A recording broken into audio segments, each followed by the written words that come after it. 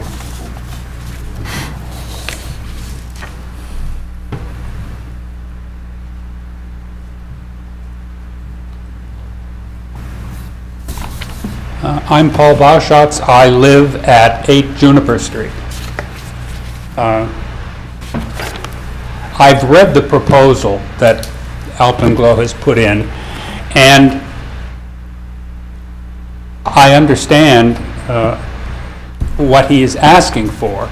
The question that I would ask is, what exactly is the business that is taking place at that address? I know there is a retail store, and it's very carefully laid out on the proposal where the parking is and so forth. There are 3, I think, parking spaces that connect to the house, 3 that connect to the store. But there's more going on there than just a retail store. There have been, over the past several months, major parking along Juniper Street by cars that are often there for several days at a time, upwards to a week, and not moved. They are overwhelmingly out-of-state cars.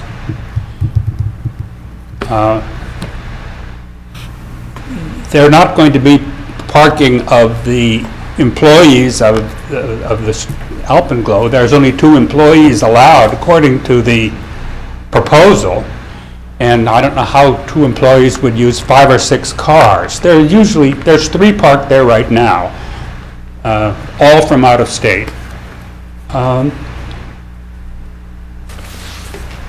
There are upwards to 5 or 6 usually. Some come and go daily, others stay, as I said, for extended periods of time. I would just like to know what else is going on up there that requires this amount of parking that pays no relation to what the proposal that is here has indicated. I would just like to have that clarified. Okay. I spoke with Mr. Rickert the other day when I was looking at the proposal, and he was nonplussed about it as much as I. Okay, very good. I've noted your comment, and when and if the applicant shows up to answer that question, we'll address it then. Okay, thank you. Thank you.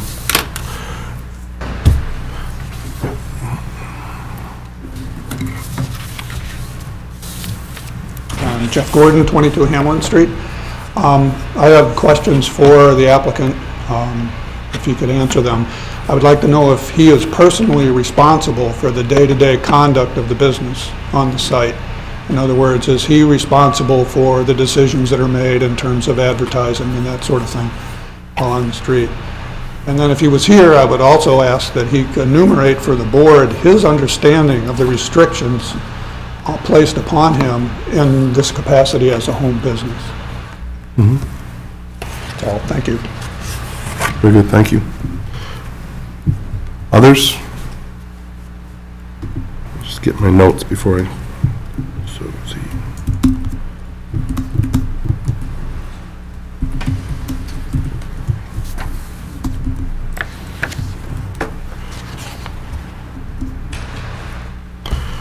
All right, we'll close the public hearing. We're going to table this, so you just need a motion for that. Mr. Chairman, I recommend that you keep the public hearing open, but Oh, there we table go. the matter. Probably do have to do that. Never mind. Just table the matter to either later in this meeting or to next month. Okay, so the public hearing is open. Do we need a motion? Yes. Yeah, To table. I'll take one. I move that we table this until next meeting. Can we just do that now? We could, because at the rate we're going, Yeah. we're going to have plenty I to just talk assume- about I tonight. just assume do that. If you're not here on time, then Yep. I second it. you lose your slot. Yeah. Very good. Next time. All right. You have a second? Further discussion? All those in favor? Next time it is.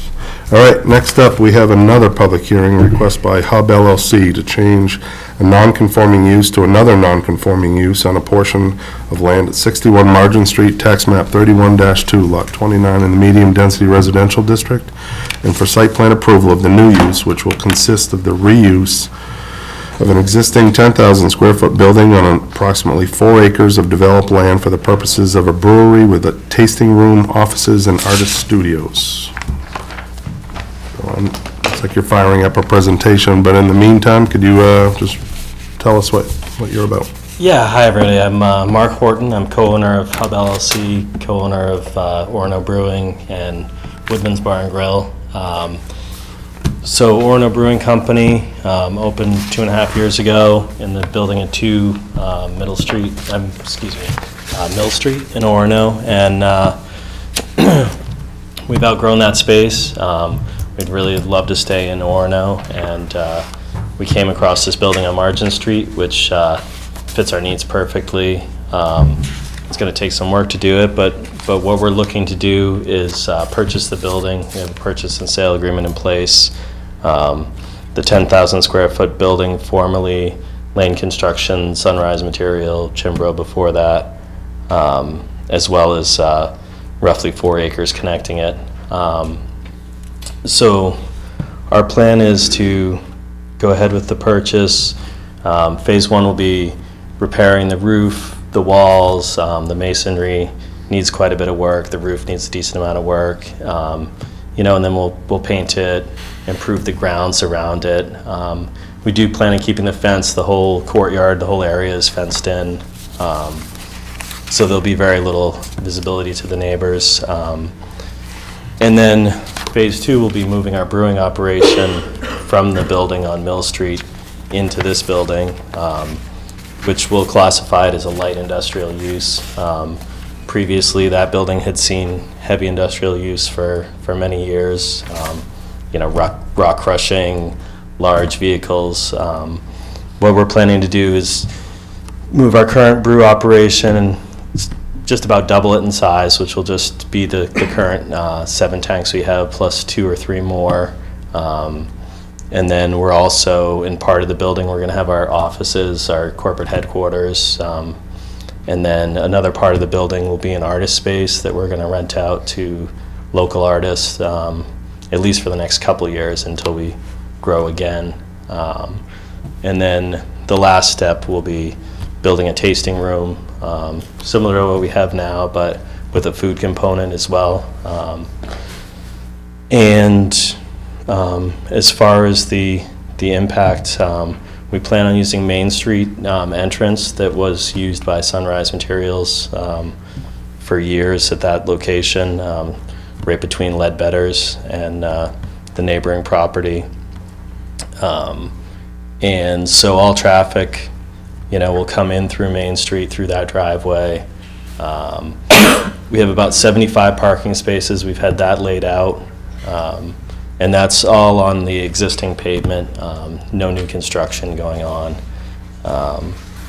Most of the work will be, you know, as I mentioned, to the shell of the building, and then improving the interior, converting it from a maintenance garage into a brewing operation, you know, and eventually the tasting room and the art space.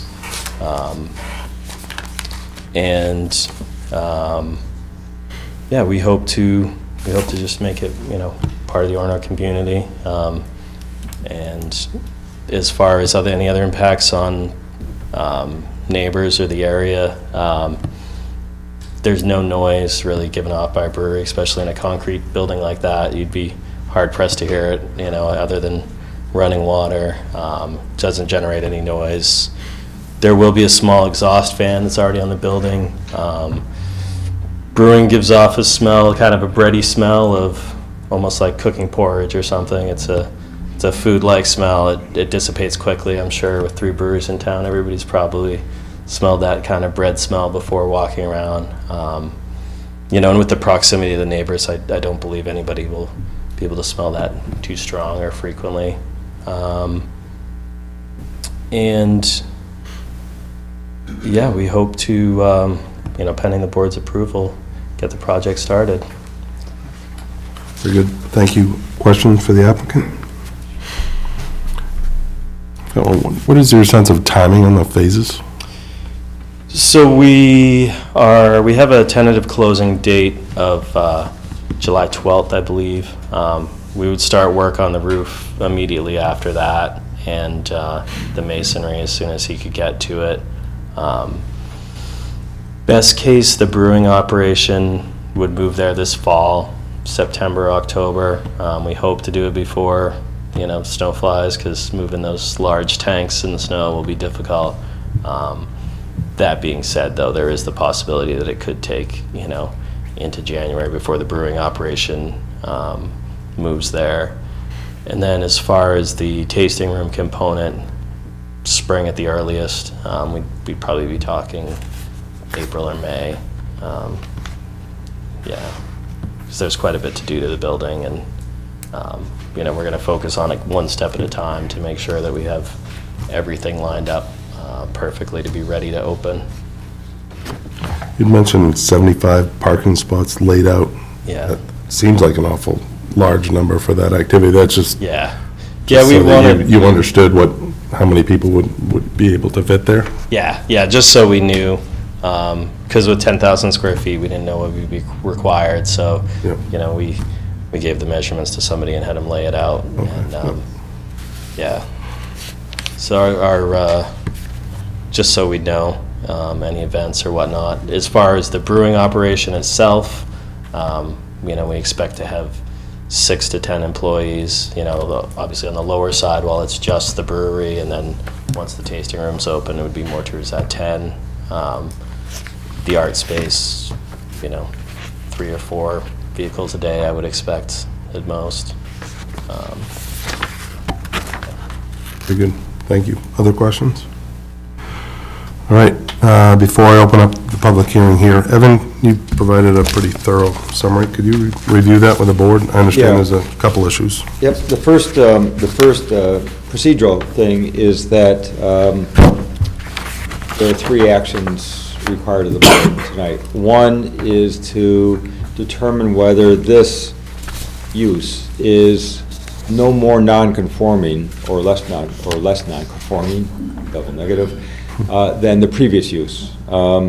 This is a medium-density residential district. Industrial uses are not allowed, are not a listed permitted use in the district, but where there has been a previous legally non-conforming use on the site, another non-conforming use can come in behind it as long as the planning board can find that it will have no more impacts on resources or surrounding properties than the previous legally non-conforming use. So that's the first thing you need to do. If you find yes, then you go on to the next step. If you found no, then it wouldn't be allowed. The second step is a site plan. This kind of use requires a site plan review. There's no new construction, so the third thing that's wrapped up in that is that they have a request for a waiver of certain submission items that are connected to new construction, like stormwater management plans and erosion control plans and road construction plans and things like that. There is none of that, so a lot of the items of a site plan that involves new construction are requested to be waived, and the planning board has the authority to waive it, and they have formally requested that waiver. So those are three things: a finding on non-conforming use, a waiver of submission requirements, and then review and action on the site plan. Could you remind me on procedure for acting on those prior to opening up the public hearing? Would it be? It would all be part of the I think you hold the public hearing first. Okay. And then you can make your determinations of on the non-conforming question, and then move to the site plan. Okay. Very good. And you can hold a public hearing on the totality, both the non-conformance question and the site plan. Okay. Very good. Thank you, Evans. All right. Well, open up the public hearing. Please step up to the mic, state your name and what your concerns are or support. Yeah, Robert Close, 18 Union Street. I'm with an eye shot of the project. I'd like to speak in favor of the project. As I said, I'm with an eye shot of it, and I recall the time when it was an ongoing industrial operation, a tremendous amount of coming and going of heavy trucks, cement mixers, shift changes, the workers during the day, and the neighborhood was unmolested by that, including the grinding of rocks. This has got to be an improvement, and because right now it is an eyesore, and Martin Street itself, it's a careworn street. And I'm familiar with Abe and Heather Firth's work in Orono, all the projects that they have done, Woodman's and Orono Brewing Company. Everything they've done has been tasteful. It's looked good. It's been successful and well thought of. So I just would like to extend my vote of support for this project, and I think it will look nice when it's done, if it fulfills the promise as outlined by this man. Thank you. Very good. Thank you. Others?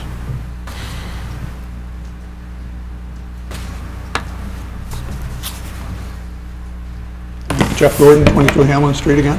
I just want to enthusiastically support this project. This particular non-conforming use by these particular individuals, I think, is all earmarks of a big success. I do have some concerns about the Evans' comments about there isn't any new construction or anything, so a site plan review isn't required. But there has been significant alterations to the site in terms of removal of structures. And I'm particularly concerned about the stability of that back wall. And I don't know what the applicant's plans are in terms of removing that wall or how they're going to stabilize that. And I think an engineering assessment of that situation would be in order in this case. And then I have some questions about the implications of a decision in favor of this proposal in terms of implications in terms of grandfathering. So we have one non-conforming use following a prior non-conforming use. But the prior non-conforming use occupied 30 acres, and this constitutes a subdivision of the original plot of land where the non-conforming use was. And that kind of complicates things in my mind a little bit about what the implications are for the remaining, I think, 26 acres. Is there 30 acres in total, and they're splitting off 4? So what are the grandfathering implications for the remaining 26 acres, I guess, in terms of continuation of non-conforming uses? Do they lose that right? I wouldn't think so. Mr. Chairman, no, they don't lose that right, but they would have to go through a review, and it would end up being cumulative. The considerations would be cumulative. So if the next thing that comes in is another non-conforming activity, then the planning board would look at that additional activity in combination with this one, and it would be the sum total of it. Is the sum total of it still less adverse affecting on the surrounding resources and properties as the previous. But it would not shut the door. This is not the one and only thing that could go there. Okay, so then this new non-conforming use becomes part of the standard to evaluate a subsequent non-conforming use. It'd be part of the cumulative consideration. The thing that's being compared against is the asphalt processing. Okay, let me hypothesize this. If this use comes in and is granted and then it fails for whatever reason, I don't think it will, but if it did, and then someone came in and wanted to reestablish a rock crusher on the 4 acres. You can't go back. You cannot go back. Once you, the Hub LLC project for that 4 acres becomes the benchmark for that 4 acres. That becomes the standard for the 4 acres, but not for the other 26 acres. Yeah, it's actually 35 acres. It's 35 acres, okay. All right. I guess I understand that. I'm not sure I do. Okay, all right. That gets question number 2. We'll ask, I guess, can we address the first question, engineering assessment? Could you? I'm just curious on the removal of property. There's some remaining structures. Have you done any work with that to answer this question now? Lane Construction has been removing parts of that tower. It's the old cement. Yeah, so they've been removing that, and we had requested in the purchase sale that would be stabilized. I'm not sure where they are on that. We do have an engineering assessment ordered, which I believe is close to completion. Last email I saw, I think they just had a few more interviews to do, and then they would have that completed. So we should know within the next week or so whether or not that's completely stable. Okay, so that, just so we know, that would be a condition for us. Okay, yeah. So the question's been raised. You've told us that you've got to well, you're in the works, but you won't have an answer until next week, a little more definitive. So yeah. If we were to move forward with this approval, that will be one of the conditions that you'd have to meet. Yeah, and that is one of our conditions of purchasing it as well, is that, they make that so that we don't have to worry about, any injury to customers and whatnot, Okay. that would be stabilized.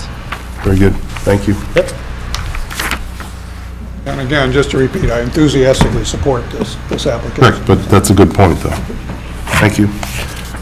Next. Hi, I'm Catherine Thibodeau. I'm the Executive Director of Independence Advocates of Maine, and we are the property we own, 234 Main Street, which if you bring up the picture, you see it, we're the property on the other side of Ledbetter's. And again, oh, sorry, that's you. We are also supportive of the project. We would like to point out that the plan is to cross our property to access it, which poses some questions for us. When we first owned the property, the rock crushing company was bringing their trucks up and down, and that was, they moved subsequently down Main Street. And so it's been very quiet for a long time, and we're not 100% clear how the impact will be. We do not anticipate there'll be any problems, but I wanted to bring it forth to the planning committee that that's something that we will need to have ongoing discussions with Hub LLC on that. Right, because this board, we can't act on that, we can't approve that access, that's not part of what we're going to do. If Okay. you are okay with that in Ledbetter's. I would just say that if it was not successful, that's not how access would be obtained. So if that's of any interest to you. We need to be careful, and that was in the submission packet, and how I understood this too, that we're not approving that, whatever agreement you have with Hub and whatever Ledbetter's has to say for signage or whatever the case may be. This board is not approving that, so that's up to you to work out with Hub. I understand that. With them. I wanted to be sure that you guys knew that and understood that, and that any potential of that not working out. So, but we are supportive of the project. Very good. Thank you. Mr. Chairman, could I just please do expand on that a little bit? I should have. I apologize. I should have done that earlier. Thibodeau's comment is appropriate. this is a site, as you can see, that the property ends to the west, short of Main Street. But the right-of-way, or the access drive off of Main Street that has historically served this property, apparently for 40 or more years, goes all the way up. Right, just clarification, it is shown better on the site plan, just so you know, that came in our packet. Yes. The building, the access drive, the signage, so there's more information in our site plan than we did some research because we needed to know what the right type of interest that the applicant has, or Lane has, to pass along to the applicant sale to this property, and we could not find, we're not lawyers, but we couldn't, in reading through the deeds, we couldn't find anything memorialized. It appears to us that probably what happened is that C.M. Page, who owned all this property back in up to the early 1970s and sold this property to Chinbro, I think in 1972, said, sure, go ahead, use that for your operation. And when Chinbro sold the property to Lane in 1983, Lane continued using it exactly in that way. And now Lane is selling these 4 acres to Hub LLC, and Hub LLC wants to continue to use it as well. In addition, there's a sign frame that always had the Sunrise Materials sign on it that actually is on the Ledbetter's convenience store property, just over the property line. I think you're correct that it is not the place of the planning board to determine who's got what legal rights under the law, under the deeds and so forth. That would be something if there is a matter of conversation between and among the property owners. I think it is important, and as long as they're in agreement that Hub LLC can continue to use that, that's great. Of importance is that this operation does not entirely depend on that. It's got other access. It's got its frontages on Margin Street, not on Main Street. It has access from Margin Street, and if this never existed, they could still do it.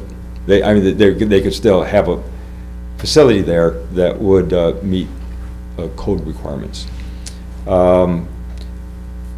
You'll see that in my recommendations for you to consider as a condition how we suggest approaching this question of right, title, and interest to that part of the access drive and the sign. So I think the facts of there is there's long historical use of it by benefiting this lot. There's nothing memorialized that we can find in writing, although maybe there's something that we would not have been able to find.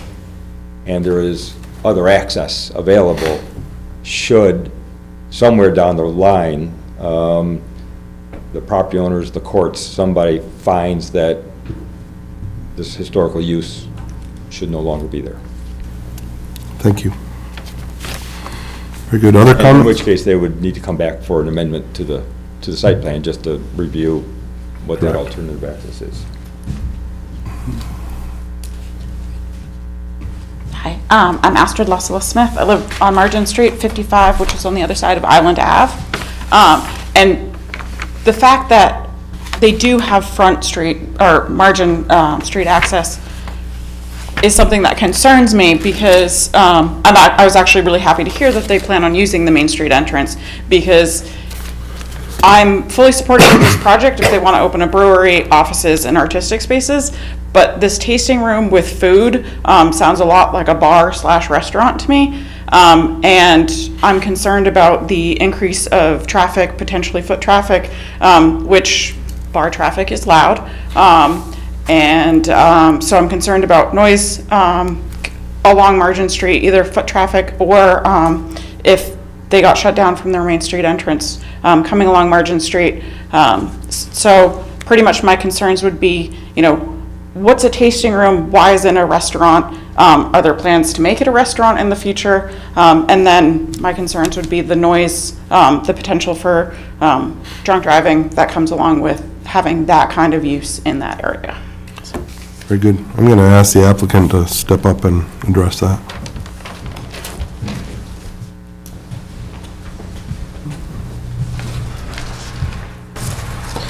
Yeah, we definitely understand your concern.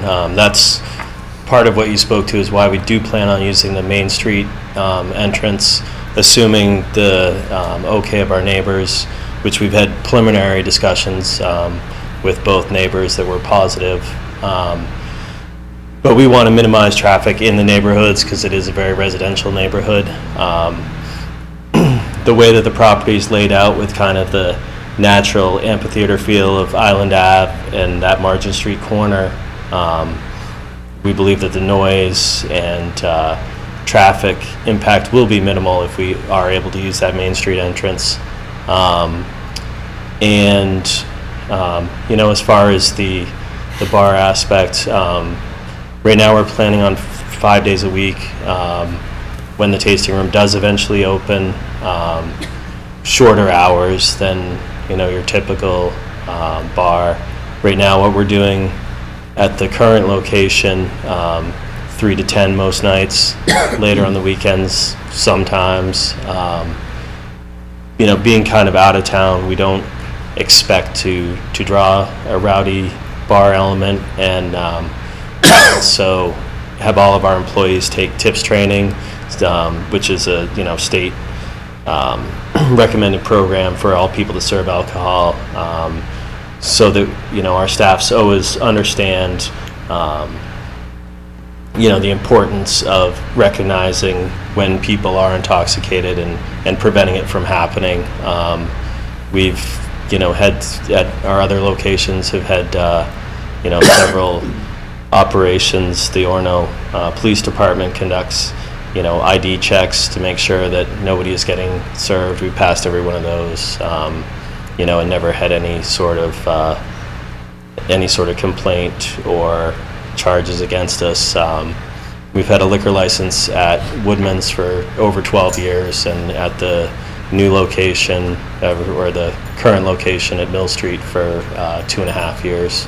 So, you know, we take seriously making sure that it is minimal impact and positive impact on the neighborhoods that we're near, and you know, that's our plan, is to just try to keep people flowing in and out of Main Street and have the bartenders do their diligence to make sure that it isn't, you know, a drunken, rowdy establishment. Mm-hmm. Very good, thank you. Yeah. Other comments? All right. So again, Evan, procedurally, I can leave the public hearing open while we discuss this waiver. I'm just trying to, it's been a long day, so I'm just trying to close the public hearing. If I have no more comments, then act. Yes, I think you can, often you leave the hearing open just in case somebody else wants to say something. That's what I thought, yeah. You know, that's really a judgment on your part. You don't have, you can close it if you think that you've heard. I'm going to leave it open. Okay. So the public hearing's still open. Now the board, again, first item up is to discuss or decide the more non-conforming use or less non-conforming use item. If you look at on page 5 of my thing, and I do have a findings of fact with respect to proposing findings of fact for you to say yes or no on, with respect to the non-conforming use. And then, once you go through the findings of fact, you would determine whether or not it, quote, has no greater impact on the subject and adjacent properties and resources than the former use. Okay.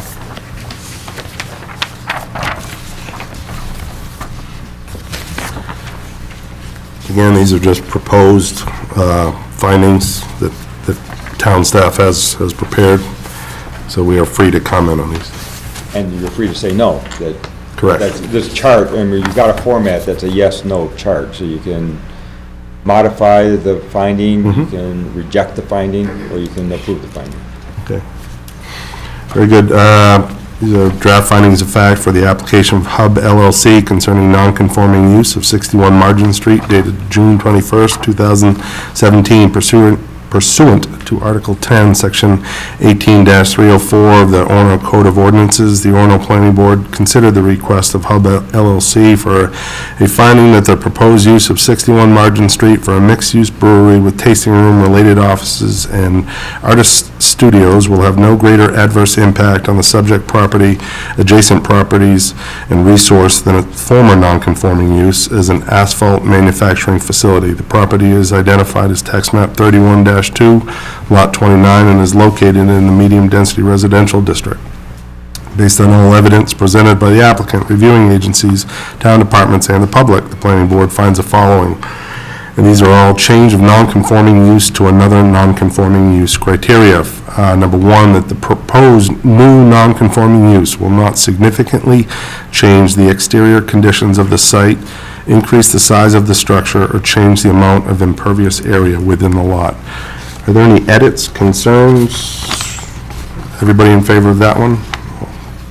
Number two, no shoreland areas, wetlands, or other significant natural features are located on the 4-acre portion of property being acquired by the applicant, and no such areas or features will be affected by the change in use. Is there any issues with that one? Hearing none. Number three, that the proposed use will have a full occupancy, a similar number of or fewer persons working on the site as the previous asphalt manufacturing facility. Any issues with that one?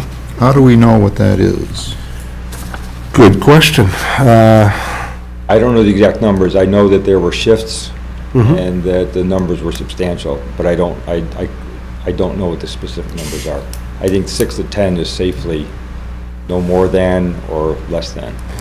Do we need to clarify that for findings of fact, or can we make it more general so that we're...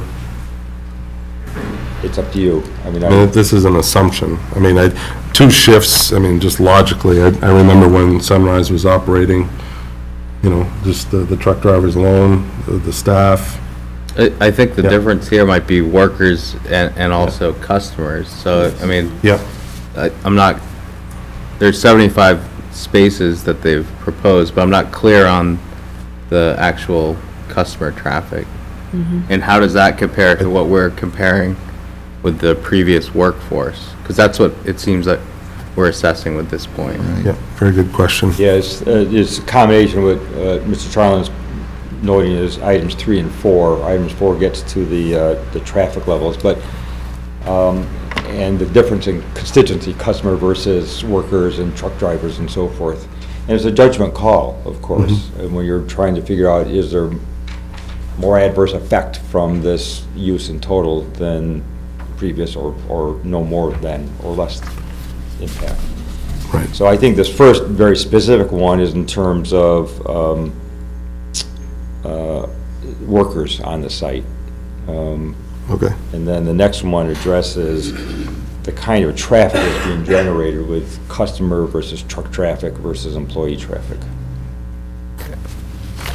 All right, given that, if we're limiting this to workers, and we've heard what the applicant proposes, and I have a general understanding of what Sunrise used to do, that there are definitely more people on that site than is proposed this evening. Given that, are there any more concerns with this one? All right, all those in favor of that one. Moving on, number 4, based on standard traffic engineering references, the new use may at times generate more customer traffic than the previous industrial use, but less employee, delivery, and truck traffic. And further, that existing streets can accommodate the expected level of traffic. So this might get to, obviously, the visitors, the 75 spaces. And also the access from Main Street. True, Because yeah. if the access from Main Street, for whatever reason, doesn't come through, then that traffic is going to have to go on Margin Street. So, I mean, I don't know whether we can, as a condition, put something about that Main Street access. I'm a little confused about that, Evan. Well, yeah, I mean, we can't approve that access. Well, I realize, but can we say the property. condition is that they have to get it approved before we will say yes to this? I don't know whether we can do that. That's what I'm questioning. Yeah, but that's the legal agreement with Independence Advocates and Ledbetter's for signage, that's on them. That's not part of this application, as I understand it. It is. It is. They are proposing to use the Main Street entrance and that sign where historically has been. What we can't determine, because we don't have jurisdiction or the expertise to determine it, what the right title or interest that Lane Construction and this applicant have with respect to those things. They've historically been there. They've been in continuous use for some 30 or 40 years, and that would have to become a fact on the record in a proceeding, if it ever went to a legal proceeding, which I don't expect that it will, because I think probably the neighbors are aware of, and they've been talking, and are aware of what's being proposed, and are generally okay with it as long as it doesn't disrupt things. But it is possible that this property has adverse possession rights under state law. We don't know that. We can't determine that. It's possible that they don't. Right, but there's no legal description that we're reviewing tonight. There's no easements, there's no anything. Easements, there is nothing that documents right title or interest to that entrance or to the location of that sign. What we have is some informal information. Now, Ms. Thibault, if I pronounced your name, Thibodeau, sorry. Thank you. Indicated her conditional comfort with it, but she wants to monitor the situation or wants to continue the discussion with Hub LLC about it. So do you, I'm curious. So and there's this alternative access. Now, you may want to decide that you have to really think about it as if the Main Street access didn't exist. I don't know. I guess I personally believe there is sufficient historic use of that site, continuous use, that probably some rights of some sort exist, and that there's enough of a shadow of a right there, of a parent right, that I would be hesitant to say you can't do the project because you don't have the formal easement. I mean, it's an area that we don't have the expertise. Right. So I'm grasping at a condition. And the planning board can't say, oh yes, you have rights, or no, you don't. Only if the neighbors can't agree among themselves how they're going to do it now, anew, then and if it became a matter of friction, then only a court could decide that. Right. My issue here, I can't really think of a condition that would satisfy this at the moment. We've understood that the applicant wants to be a good neighbor. He's stated that. We've understood that the neighbors who he has to access, that they're supportive now. I mean, yes, the Firsts have done a good job with other businesses. We've heard that, so I don't know what condition we could propose. I wonder if there's another way of looking at this, and that is whether we think that if they are forced to use the Margin Street entrance, whether we think that's a deal breaker. Would we turn it down if that was going to happen? If we're not going to turn it down over that, then it doesn't matter. This isn't that important. Good question. So I guess comments on that. Would this be a deal breaker if they use the Margin Street entrance? We heard one neighbor across from Island Ave with a history of Sunrise access and the trucks. I think they're using the main entrance, so I'm not sure that if those trucks went up Margin Street. It seems like the impact of a number of foot traffic folks, customers, and a number of personal vehicles would be way less than the impact of heavy machinery and trucks and deliveries and asphalt trucks. And so it seems like it's less of an impact to me. I agree with that. Other comments on that? I guess I'm just still thinking about the question that was raised, and about what's the difference between a tasting room and a bar and a restaurant. And if you have a tasting room that's serving food, that changes things a little bit. And I'm not saying I'm not for this, but I just want to understand better, if they don't have Main Street access and it's a tasting room that's serving food, what does that mean exactly? Why isn't that a restaurant? And if it were a restaurant, is it okay for it to be there? Maybe the answer to that is yes, I don't know. So that's where I'm struggling a little bit. Definition-wise, I mean, Or maybe the applicant can talk about what a tasting room is and how close it comes to being a full-fledged restaurant.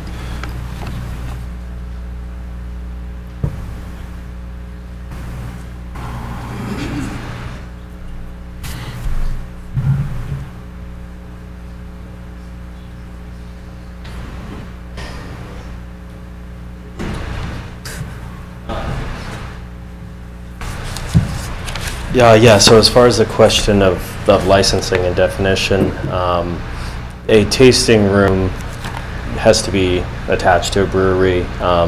The license that we are given for Orono Brewing Company at Mill Street, says that we don't have to serve food. We can only serve alcoholic products that we make in-house, as opposed to at Woodman's, we have a liquor license and a victualer's license where we can buy from anybody that's a licensed distributor. So as far as, the tasting room aspect goes, it's just more of a definition that it's attached to the brewery. Typically has shorter hours than a restaurant, and does not have to have food. A licensed restaurant does have to have food in order to get that liquor license. But as far as the project goes, we think that the responsible thing is to serve food, because we are serving alcoholic beverages. We're a ways from anything else. So if we do have a food component, it helps offset the beer. If people have driven there, which there are some neighborhoods we might see some foot traffic, but I expect the majority of our customers to be driving. That it probably is good to put some bread in their belly or something they can eat as well. But as far as how the state defines it, a tasting room is a special license given to a brewery to be able to serve what they make in-house at that location, and doesn't require food the same way that a restaurant liquor license does. So we, like I said, we plan to. It's not make or break for us, but we think it'll make the establishment, something that's more for everybody in town, versus our current establishment. It's very small, doesn't have room for kids, doesn't have room for a kitchen. This new project we feel will be more all-encompassing. We expect to get a larger audience. For clarity, what might be an example of the type of food that you'd be serving? Right now, the idea that we're kicking around is kind of street vendor food, something, pub fare, things that you would expect to see. A lot of breweries that have tasting rooms don't operate their own kitchens. They have food trucks come. A number of establishments in Portland do that, where they just have food trucks come for the busy nights or special events. So we would kind of do things along those lines, stuff like maybe tacos or sausage sandwiches or something you'd expect to get like at a fair or out of a food truck somewhere. But served in the tasting room, not by a food truck. Yeah, in the tasting room, yeah. Wait just a second. Do we need any more clarification before we lose that thought? Do you have a sense of when you will stop serving? We plan on 10 o'clock Wednesday, Thursday, Friday, and Saturday, maybe later, but it kind of depend on when we get open, how it looks. We shorten the hours from what we originally started with at the Mill Street location, realizing that the brewery is, kind of a different animal than a restaurant. You don't get as late night of a crowd. kind of a specialized beer-only crowd, so. All right, I mean, it just sounds a little bit vague to me about your actual hours of operation. Yeah, I mean, we'll probably start,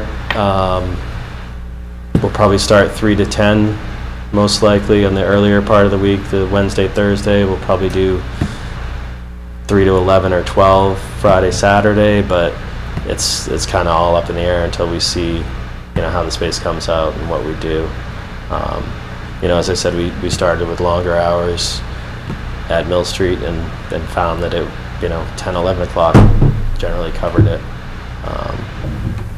So, you know, it's hard to really know until we see what the response is, and we don't want to pay staffing for hours that people aren't there. So, you know, if it doesn't have a late night aspect, then we won't stay there late. All right. I'm going to need you to step up, please.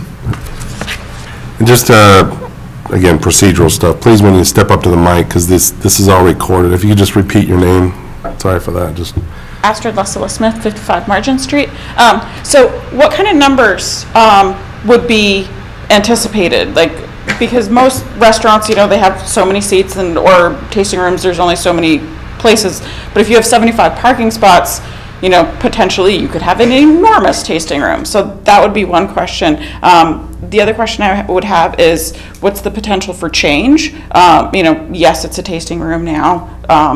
Would it be possible to later rezone it as a restaurant, given, you know, there's basically a lot of room for expansion on a property like this? And the other point would be, when Sunrise was in full operation, they used their entrances off Main Street almost exclusively. So yes, it was, you know, a much higher impact for those traffic areas, but as far as Island Ave and Margin Street, there was almost no trucks coming in and out of there at that point. So that's something to consider. So, okay. My understanding was it was something like 7,000 square feet, and 2,000 square feet was going to be a tasting room initially, and then something like that.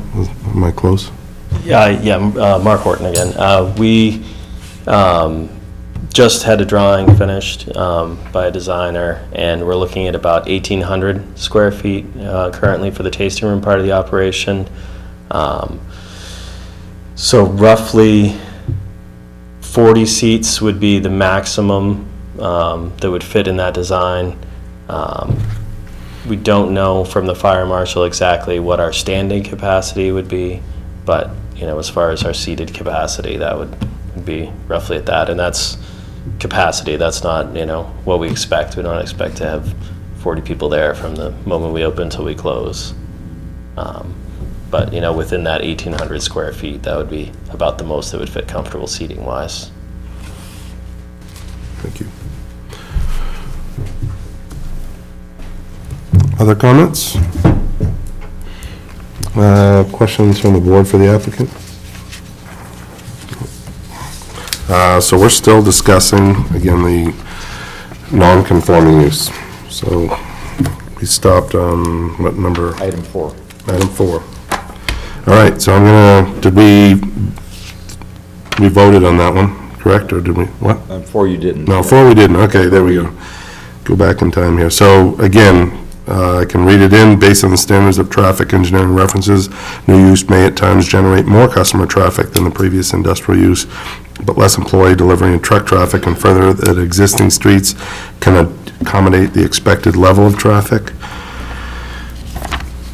Comments, concerns, changes to this?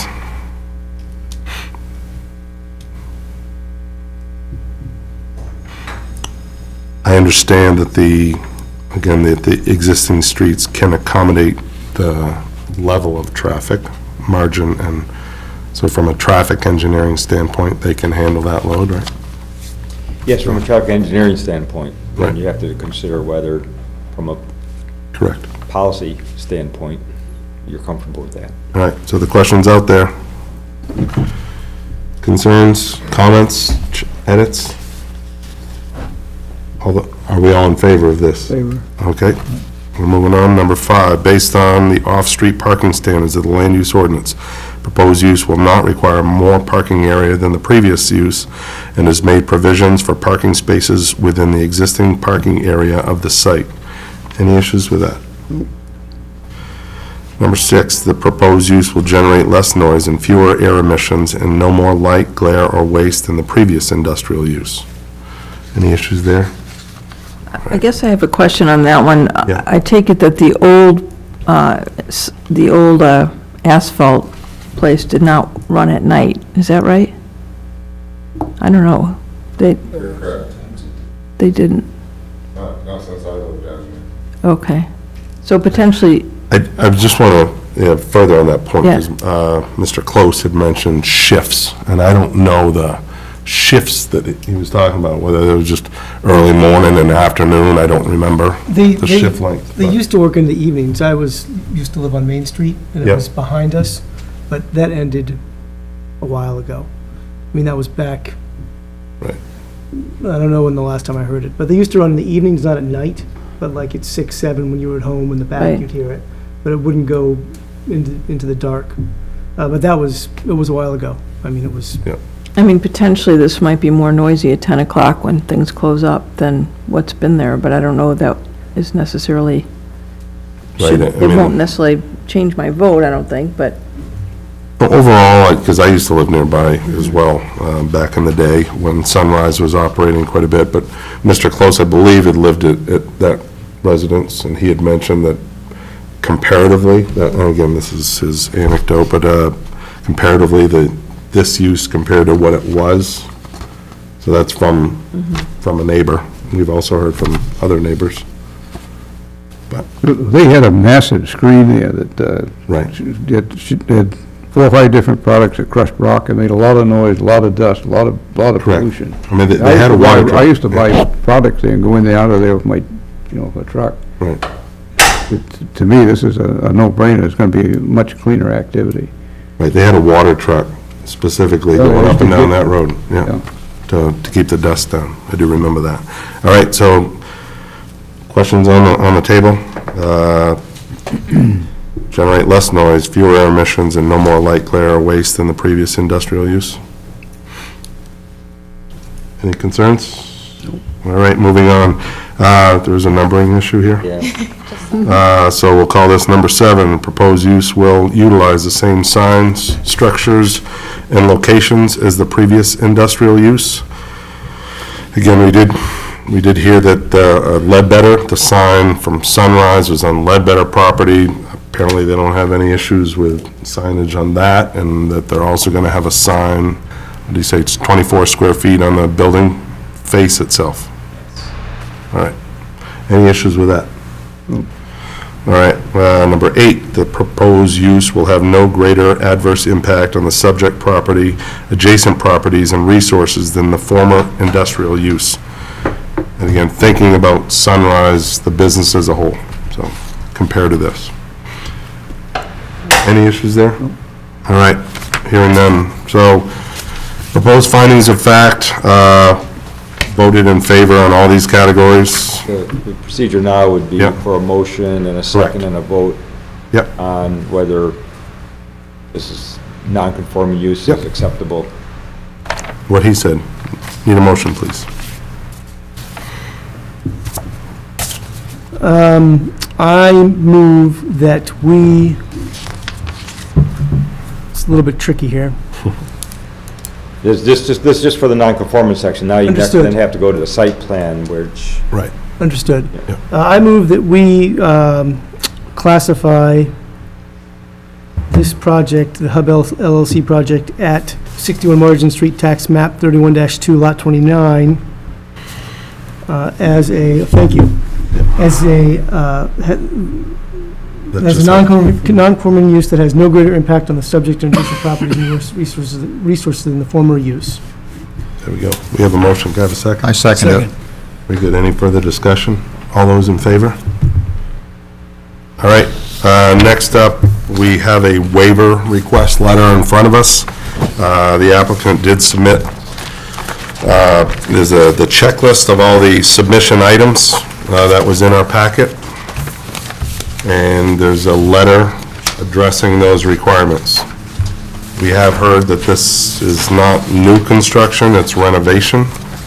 There's existing, sounds like demolition and removal, but the site from this project, the applicant isn't doing anything outside that I'm aware of. So, as Evan said, no stormwater, no erosion control, no some of the other things. So, the letter, find it in my pack. The packet just before, it's on the back side of the letter from Abe Firth. Okay. Right behind the letter. the- Oh, there we go, you got it. Yep. Now it's a competition because it's computer versus paper. All right, so there we go. We have a letter in front of us. Need to act on that waiver request, so can I have a motion for that? I move that we grant the there it is. site plan review waiver request for the Hub LLC project at 61 Margin Street, tax map lot dash 60, tax map 31-2, lot 29. Yeah, as requested by the applicant. It was May 23rd letter. Yep. All right, can we have a second? Second. Any further discussion? This doesn't seem to have any exterior impacts. Agreed. All right, if no further discussion, all those in favor of that waiver request? It is unanimous. All right, next up. Now to the site plan review component. Yep. This, Public hearing is still open. this public hearing is still open, and this is where I think some of the questions under the nonconformance, which are relevant there, are certainly relevant here too. The and how you approach this question of the entrance of Main Street is important. Can you think of any way, any condition, anything that comes to your mind that we could satisfy certain requests, particularly the two people that just left the hearing? Because their concerns, I do believe, are valid, but I mean that is a reasonable access point off Margin Street. Yes. In my report to you, as I often do, is I give suggested conditions if you want to move ahead with the project. And what I suggested as a possible condition for your consideration is that it is understood as part of the record of this review that the site to be occupied by the proposed brewery has established historical use of the access from Main Street across the property currently owned by Independence Advocates of Maine and of the sign framework on property currently owned by the Ledbetter Realty Trust. However, approval of this site plan shall not constitute nor be used by any property owner as proof of easement rights for the access drive or the sign location. If in the future it is determined through any proceedings that these rights do not exist and the use of the access drive or the sign location must be terminated, the applicant shall submit an amended plan to the planning board to reflect such a determination and with any related modifications to the site plan. Correct, and I saw that, but I was thinking of Lisa's comment and the discussion with the applicant and the concerns we heard from the audience that there's any additions to that condition, to that recommended condition. That states that if they can't use Main Street, they have to come back to us. Yeah. Yes, I don't know why we don't. Yes, and I think Krista's suggestion earlier was not a bad one to think in terms of that if the worst happened and that was closed off, would there be capacity and, to be for safe use of the public way of Island Ave and Margin Street for this use? So that's not a bad way to think about it. I mean, if they were shut off in 3 years and they were going operation, it would be hard to turn the clock back, although not impossible. You could, if you felt that the traffic was overwhelming Island Avenue or Margin Street, you could put some limitations on hours of operation, on number of seats, things that would cut back on that. But if you had an instinct now that would be a problem, then, you should probably ask some questions about it. But if you think that Island Ave and Margin Street as public ways, you know, as good two-lane public ways have with the proper entrance and access, that would probably pass muster. You know, then you can move ahead with more comfort.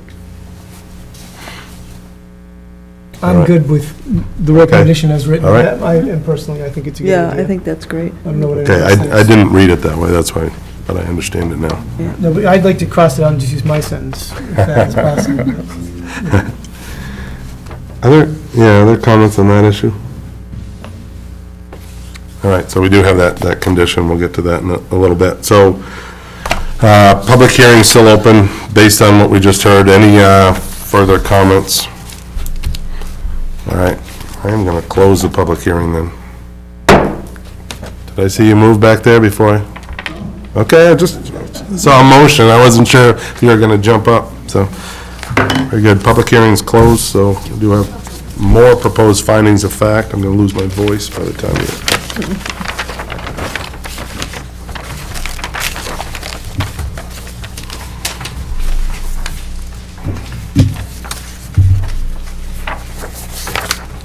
It's not bad.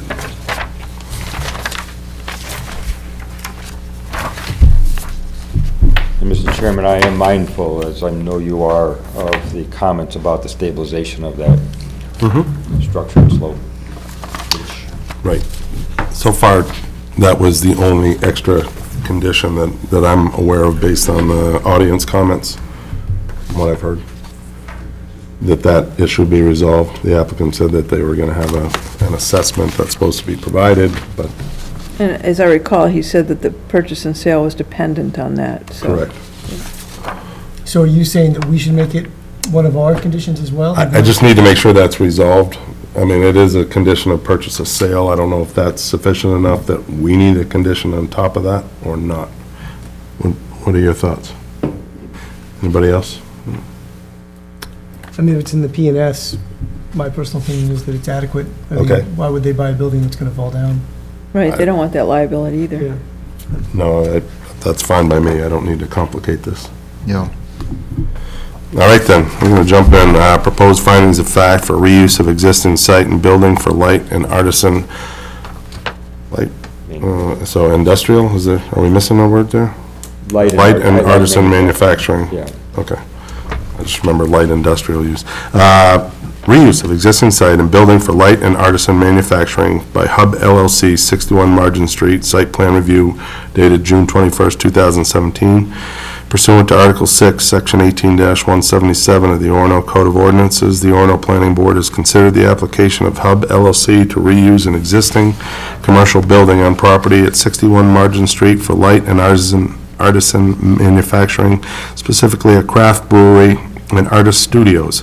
Property is located in a medium density residential district. Based on all evidence presented by the applicant, reviewing agencies, town departments, and the public, the planning board has found the following. These are the site plan review criterion. Number one, requirements of the district, that the property has been in a legally does it need in?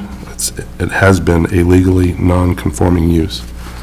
Either way. Whatever, all right, has been in a legally non-conforming use as a heavy manufacturing site for the production of gravel and asphalt products for many years, that the planning board has previously determined the proposed use, which is also a non-conforming in the medium density residential district, has no greater adverse impacts on resources or surrounding properties than the previous use, and therefore is allowed. Further, that the portion of the site on which the new use will be located contains approximately 4 acres, and that because the new use will not involve new construction or alteration of the land, it will maintain the existing setbacks, lot frontage, and building height currently associated with the site and building. Any issues with it? Hearing none. Number 2, right title or interest, that the applicant has right title or interest to the 4 acres to be acquired for the new use, that the applicant does not have documented right title or interest to the land on which the western end of the access drive from Main Street and an existing sign structure on Main Street currently exist, but that these facilities appear to have been at their current location serving the subject property for 30 or more years. And further, that the 4-acre site with suitable access via Margin Street does not rely on these locations to conform to the requirements of the land use ordinance for access or frontage. Any issues there? Hearing none. Number 3, compliance with town ordinances and codes, that the proposal does not involve any new construction or expansion of any structure or impervious area, and therefore does not affect sections of ordinance governing the impacts of new construction, does not involve shoreline zoning or floodplains, will not affect existing required setbacks or buffers, and is capable of complying with all building and fire codes. Any issues, concerns with that one? Hearing none. Excuse me. Number 4, utilization of the site, that the proposed use of the site will not change the footprint of the existing building or the locations of existing curb cuts, driveways, or parking areas. Issues or concerns? Hearing none. Number 5, traffic, parking, and pedestrian access, that vehicular traffic will be primarily personal vehicles and light-duty delivery vehicles, that access can be safely provided via Margin Street, as well as the existing access drive from Main Street. That sidewalks along Main Street and Island Street in the vicinity of the property are adequate for pedestrians accessing the property, and that the parking layout provides for safe internal circulation. Are there any issues or concerns there? Hearing none. Number 6, storage of materials, that there will be no external storage of materials or external storage areas associated with this use. Questions or concerns? Hearing none. 7, stormwater management, that with no new construction, proposed or expansion of driveways and parking areas, the proposed reuse of the property will not have an impact on existing stormwater facilities, stormwater runoff volumes or amounts, and will not disturb soils in a way that would cause erosion. Any issues there? Hearing none. Number 8, water supply and sewage disposal, that the proposed use will be adequately supplied by existing public sewer and water supply lines, that the water supply is sufficient to provide for fire flows, and that the applicant is able to work with the wastewater pollution control facility to monitor the quality of discharges to the public sewer system as needed to the satisfaction of the superintendent of the facility.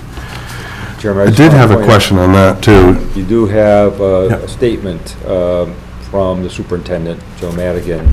Right. He had initial questions that he discussed with the applicant about the dumping of the vats. quality of their discharge when they have to dump a vat, if and when they have to dump a vat, and there's a kind of a shock load from that particular source into the system, and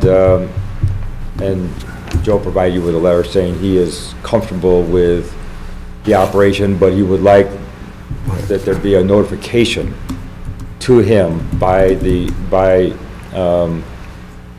owners should there be such a dump, so that he can monitor the effects in real time. So is that captured in your recommended? No, it's not, because we That's didn't what I have thought, Joe's, yep. so that would That's what- have to okay. become a revised condition if It's you a want. replacement of number 2. Yep. Very good. You were all over it. Good work, Joe. All right, so given that, any issues with that? All right. Number 9, utilities, that electricity is currently adequately supplied to the site. Issues there?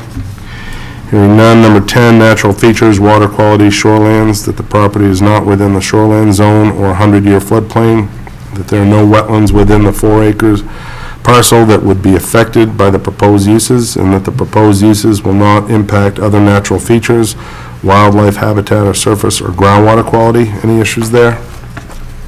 Hearing none. Number 11, hazardous, special, and radioactive materials and solid waste management, that the proposed use will not generate hazardous, special, or radioactive materials, and that solid waste will be screened from public streets and adequately handled on site for pickup by commercial services. The applicant did say that dumpsters will would be behind screened enclosures, not visible. So, hearing none.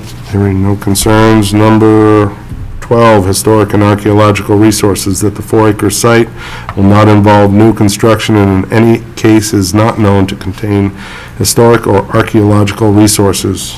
Any questions, concerns there? Hearing none. 13, financial capacity. Jeez, this is a tough one. That the project does not entail construction of new structure, utility lines, or other infrastructure that would have an impact on public facilities or adjacent properties, and that would require a showing of financial capacity to construct such facilities in an orderly manner. Any issues there? Last one, 14, noise, odor, or lighting, that the proposed use is capable of being operated and must be operated within the noise limit standards of the medium-density residential district, will not produce offensive odors at its lot lines, and will utilize outdoor lighting designed not to spill over property lines or cause glare for surrounding streets or properties. Any issues with that one? All right. We have proposed findings of fact. I think we're ready for a motion unless there's any further discussion. Do we want to add that, that addition that, about the Main Street entrance thing, that'll be part of this finding of fact? Yeah, well, that'll be one of the recommendations. It's the first recommendation of the motion that I would make that's Correct. in that. Gotcha. Yep. All right. Yeah, So- and then there's a revised second. Correct. So you're on top of that. So just to be clear, we're okay with not adding the condition of the engineering assessment. Everyone's okay with that? Of the, which assessment? The purchase and sale. Yeah, gotcha. Yep, issue, yep. I move that we approve the site plan by Hub LLC at 61 Margin Street, tax map 31-2, lot 29, with 3 conditions. The first is that it is understood as part of the record of this review that the site to be occupied by the proposed brewery has established historical use of the access from Main Street across the property currently owned by Independence Advocates of Maine, and of the sign framework on property currently owned by the Ledbetter Realty Trust. However, approval of the site plan shall not constitute nor be used by any property owner as proof of easement rights for the access drive or the sign location. If in the future it is determined through any proceedings that these rights do not exist and the use of the access drive or the sign location must be terminated, the applicant shall submit an amended plan to the planning board to reflect such a determination and with any related modifications to the site plan. Condition number 2, that the applicant notify the wastewater management facility proactively if one of the vats is to be dumped. And item number 3, that the applicant shall comply with all other state and local regulations and permit requirements relating to the proposed use. Thank you, Jed. We have a motion. Do I have a second? Second. Very good. Any further discussion on this? Very good. All those in favor? Congratulations. All right. Next up. Next up, we have a public hearing request. Donald J. Volk, DVM, who owns property at 20 Stillwater Ave, tax map 10, lot 15, to amend sections 18-106 and 18-124 of the land use ordinance to allow barnyard animals in the Commercial 1 district west of Interstate 95. And the action is recommendation to town council concerning this proposed amendment. So Evan, do we need the applicant to come up, or do you want to give us a summary? How are we going to do this? I can give a summary. Dr. Volk has a representative here. Okay. And probably he should have the opportunity to speak. Certainly. This is Dr. Volk owns the veterinary facility on the, just off of exit 193 west of Stillwater Avenue. He owns a large parcel of land, and currently knows that he could keep horses and other large animals there if they were part of his practice, if he was treating those animals. But he has another veterinarian who is now actually operating facility, as Dr. Volk is in the process of retiring, as I understand it, who would like to keep some large animals as pets, horses. She's not allowed to, because the keeping of farmyard animals is not allowed in the Commercial 1 district. Dr. Volk asked if, discussed with us the possibility of an amendment to the ordinance that would allow the keeping of barnyard animals in the Commercial 1 district. That was discussed with the town council, and the the thought to move forward to this stage was to allow the keeping of barnyard animals in the commercial one district west of I-95, where there is no public water, no public sewer, and where the character of the land is generally rural, rather than, as is the case, east of exit 193, where you have the shopping center and the commercial activity. So that is the proposal. It comes along with standards. In our ordinance, keeping of barnyard animals is allowed in a number of zoning districts, including most of the residential zoning districts, beyond, domesticated, beyond the 6 chickens that was at issue a couple of years ago. But only under certain circumstances, and those same kinds of circumstances would apply here, that you've got to have at least 5 acres of land.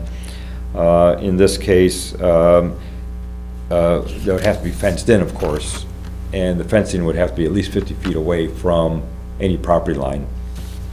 And you couldn't store manure within 300 feet of the high water line of any water course or wetland, a stream, or wells used to supply water, or within 150 feet from the nearest dwelling other than the applicant's, except in a weatherproof structure designed to agricultural standards. So that's the proposal, is to allow the keeping of barnyard animals in that part of the commercial one district. There are that district is that part of the district is fairly small in area. It includes 4 or 5 sizable lots in the 20 to 25 acre range, and several small lots where this would not be allowed because they would not have 5 acres, the ability to do it. So that's the proposal.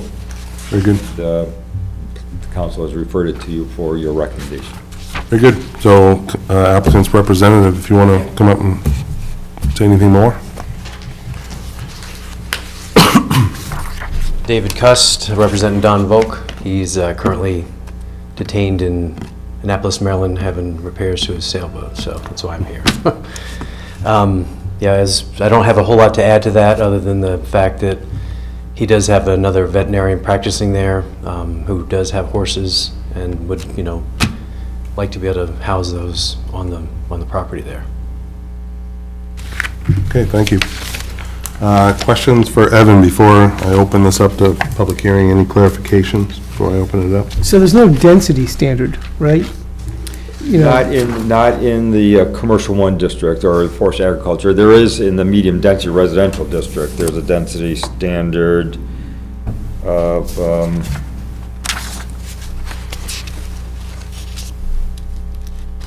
me find it.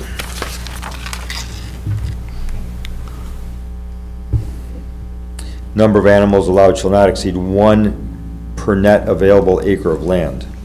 And available would be the potential, how's that defined? It's the land area exclusive of buffer strips, land outside fenced areas, and not including land used for dwelling units, accessory structures, driveways, or roads. So it's essentially the open land that is not within the required setback area. Which would probably reduce it by 10%, 20%, something like that? Yeah, I would say a good 20%. It would be typical to deduct 15 to 20. With a 50-foot setback, you're going to be reducing a fair amount. So 16 acres would be 16 animals at this, or something like that, at this particular site. Okay. Well, yeah, but this density standard that I just mentioned is for the medium density. Right, if we were to institute that same. You could recommend having a density standard for this as well. Right. You could, yes. If we were to allow it. If you were to recommend. Or we could have it even more stringent, since it is commercial, a more stringent density standard. You could. So just a quick question, Evan. So the request is to amend the commercial district rule. Yes. Alternatively, it sounds like this is a one-off request. Is there procedurally another way to do this other than amending the entire thing, or? In theory, yes. Whether it's the appropriate tool, it'd be contract zoning. Okay. And, contract zoning is really meant for unique situations. if this were okay for a 25-acre plot or whatever the size is for Dr. Volk, why isn't it okay for a 25-acre plot next door and the one next door? And really zoning is meant to treat like properties alike. And so when he approached staff and asked what the options were, I discouraged the idea of contract zoning because you shouldn't start having boutique zones just because somebody has asked it. It's either appropriate for that area under these circumstances and with these conditions, or it's not. Okay. And there is no other mechanism other than contract zoning or what we've just done. Okay. Other questions before I open it up? All right. I'm going to open up the public hearing. Anybody left in the audience that wants to step up and say whether you're in favor or opposed? I'm going to leave it open.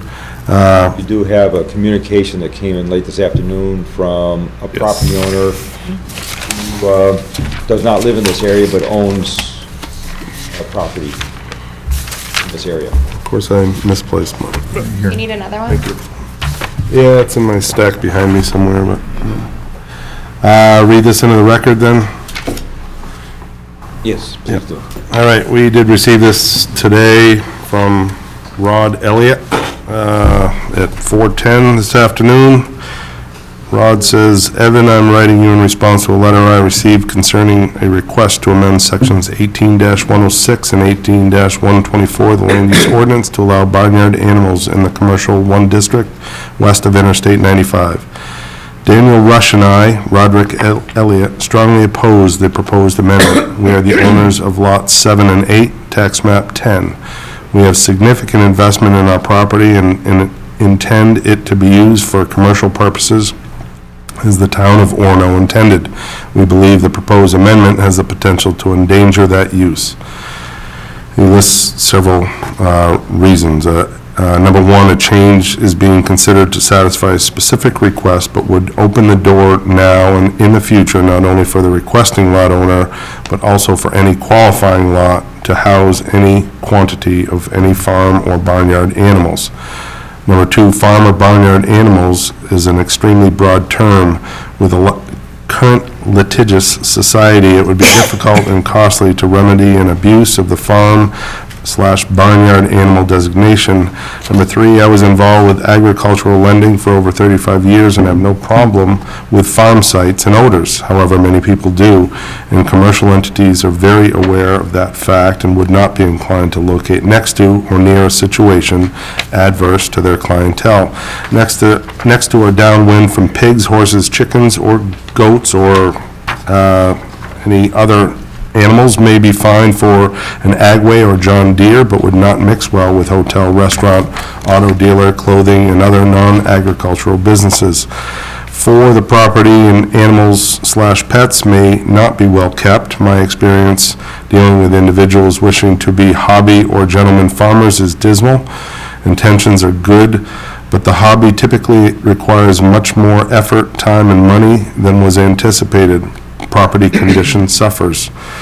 And lastly, number 5, if a situation with animals is successful and becomes established, an owner has been known to become antagonistic to commercial development around him or her. The construction equipment or traffic frightens my horses, cows, goats, etc. In conclusion, I am opposed to mixing animals and commercial use in this situation. I don't believe it's in the best interest of my intended land use or any of the other nearby lot owners who are holding their land for commercial development. The request may seem benign and conjure up a vision of a pastoral scene, but could well develop into a Pandora's box in the future, hindering commercial development. Thank you for your and the committee's time in the matter. Respectfully, Rod Elliott. Thank you. Very good. So, raises a valid point. The C1, just curiosity from a history standpoint, when was that developed? Because the intent, as you said, to get water and sewer over there. And, you know, that's been in place for a long time, intending for that to be. Yes, and it's very unlikely to happen because of the enormous cost of getting under 95 and extending the lines. Still, it's an aspiration. There's no question that the town comprehensive plan and zoning, hope that someday, some good, tax-based commercial activity could locate there. Right now, there are 3 businesses out there, the veterinary, Friends and Friends, and Yardsmith. But the likelihood of water and sewer being, public water and public sewer being extended out there in the foreseeable future is remote. Not impossible. If a large user came along and said, that's exactly the site I would like to have, and they have the ability to amortize that cost, then, but nothing like that has ever come along so far. It's been zoned that way for a long time. It used to be called the interchange zone. I think it got changed to C1 in 1998, 99. Evan, do you know how, they say they own lots 7 and 8? Yes. Do you know how large these are? Are these larger lots? One is just a very small, 2/3 of an acre lot. The other is 25 acres. They're right next to each other. So one's a small lot that fronts right on Stillwater Ave, and the other is a large 25-acre lot behind it. So there, as you go up the hill? Yeah, it's on the left as you're going towards. Well, the left as you go up the hill. No, on the right. Up the hill. It's on the it's I see inland. it, yeah. It's on the it's inland of Stillwater Ave. Yeah, Dr. Volk's lot is pretty well, it's bounded by the interstate, it's bounded by the university, and there's a great big swamp out back. I can't see a heck of a lot of development going out there, and it seems too bad to deny an individual a chance to have some livestock, as far as I'm concerned. Just so we're clear, again, how I'm reading this, the smaller lot, is it, you said it's adjacent, is that the one with the gravel road going way to the back? No, that's next to that. So, I looked at, you can see just the edge, that one looked No, like it's the... not that one, it's this Yeah. one, and then there's some small one, another small one that's right about here. So if you look at, do you have the zoning? Yeah, that's the other page. Turn to the zoning map excerpt. It is this and this. The Right. applicant's lot is So here. it's separated This actually by fellow is one lot. Here. So it's like this. And none of the other property owners have responded? None of the other abutters? We've heard no other. All right. I believe I should say the right thing, yes. All right, thoughts on the email correspondence? So the email brings up an interesting point, that if it's good, and in conjunction with what Evan said, if it's good for one, it's good for all. So if we allow it in this one spot, then we would be, in essence, allowing it for all of the spots. Is that? Over 5 acres. Anywhere in the C1 district that has the requisite land and can meet the standards. You certainly are, the idea of density limit, which I think you brought up, is in another district, and if you, so you can modify this in different ways. There is another option to consider. I mean, I'm not sure I would necessarily recommend it, but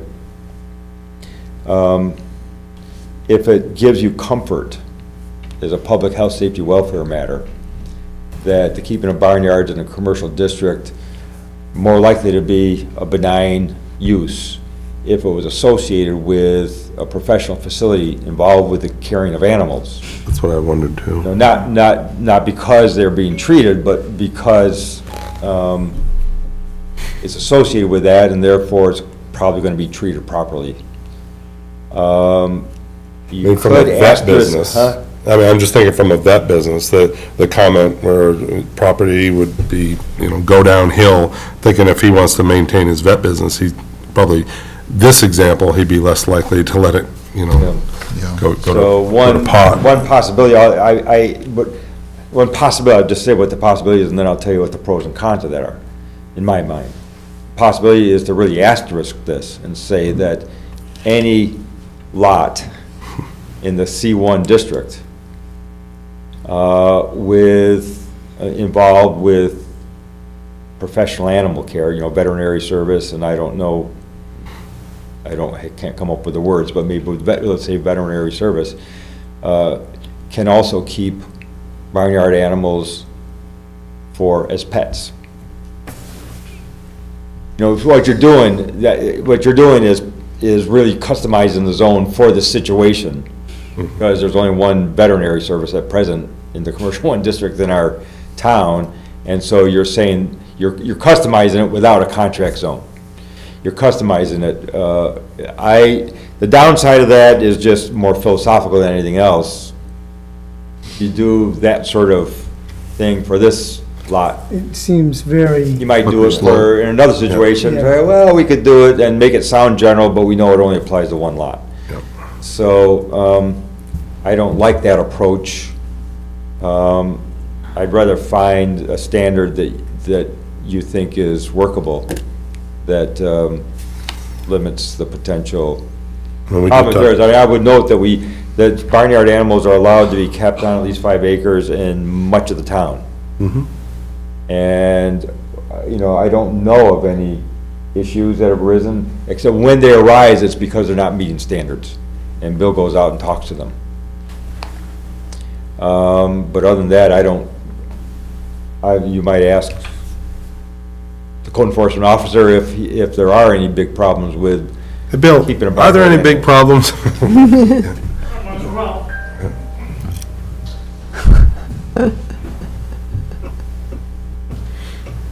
The horse is looking in somebody's windows years ago. Okay, how can I help you? And you are? Bill Murphy, I'm the very code good. enforcement officer. Thank you. We're just curious, have there been any issues? What's a typical issue that you might have found with larger than 5 acre parcels that keep barnyard animals? What issues have you seen? How are they Larger than resolved? 5 acres in MDR? Anywhere. Anywhere. Anywhere? Yep. No real issues. I can't think of any issues off the top of my head. Anybody with a barnyard animal issue, nothing's come across. I mean, are there many sites? I mean, Well, you've got the stables and Yeah, those there's down gas, on Route yeah. 1, and you've got some over, near the Colburn Preserve.